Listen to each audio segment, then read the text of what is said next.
बिहार में नीतीश की नई सरकार में भाजपा का दबदबा, 14 मंत्री, स्पीकर पद और 2 डिप्टी सीएम का बड़ा राजनीतिक फायदा।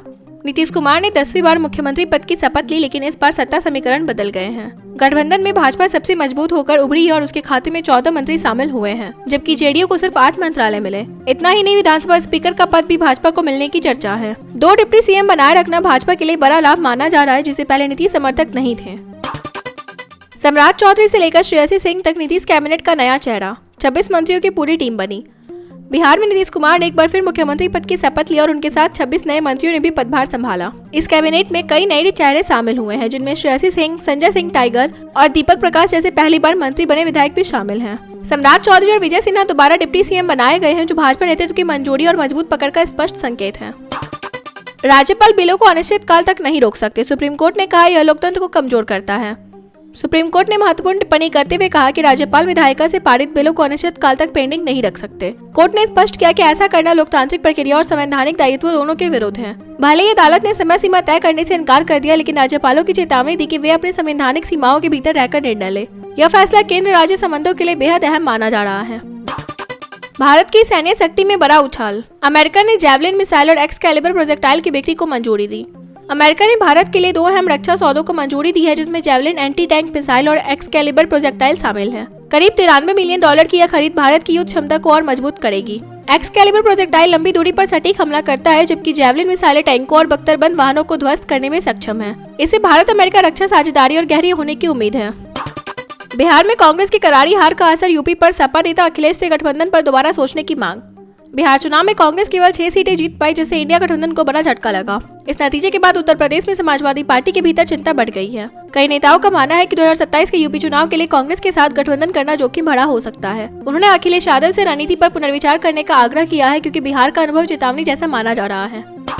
तलाक़े हसन पर सुप्रीम कोर्ट की तीखी टिप्पणी, क्या 2025 में ऐसी प्रथा एक सभ्य समाज में स्वीकार्य है?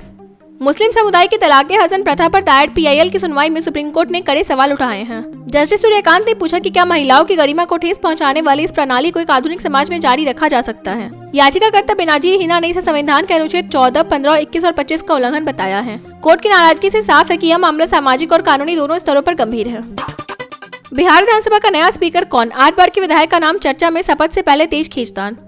20 नवंबर को नीतीश कुमार के शपथ ग्रहण से पहले विधानसभा स्पीकर चुनने को लेकर भाजपा और जेडीयू में गहन मंथन जारी है। 8 बार के एक वरिष्ठ यादव नेता का नाम सबसे आगे बताया जा रहा है। प्रधानमंत्री मोदी की मौजूदगी में होने वाले भव्य कार्यक्रम से पहले कैबिनेट विभागों और स्पीकर पद पर अंतिम सहमति बनाना जरूरी है। यह पद किसे मिलेगा, इसे लेकर राजनीतिक हलकों में उत्सुकता बढ़ गई है। न्यायपालिका पर बिना सबूत आरोप न लगाए, सुप्रीम कोर्ट ने कार्यकर्ता प्रदीप शर्मा को दी सख्त चेतावनी।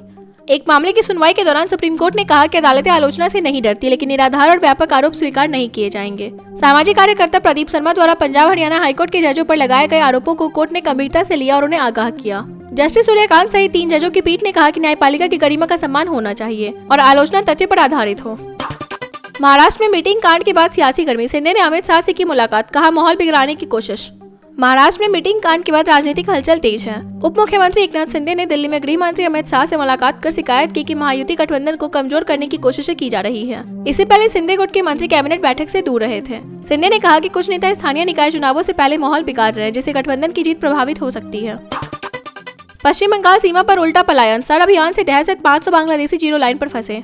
उत्तर 24 परगना स्थित हाकीपुर बॉर्डर पर हाल ही में बड़ी संख्या में बांग्लादेशी नागरिक इकट्ठा हो रहे हैं। सड़ अभियान शुरू होने के बाद से रोजाना 150 से 200 लोग हरीडली भारत छोड़कर बांग्लादेश लौटने की कोशिश कर रहे हैं। इनके बैग और सामान देखकर साफ है कि वे जल्दबाजी में घर छोड़कर आए हैं। BSF भी इसे उल्टा पलायन बता रही है। पहले ये लोग अवैध तरीके से भारत आए थे, अब डर की वजह से वापस जा रहे हैं।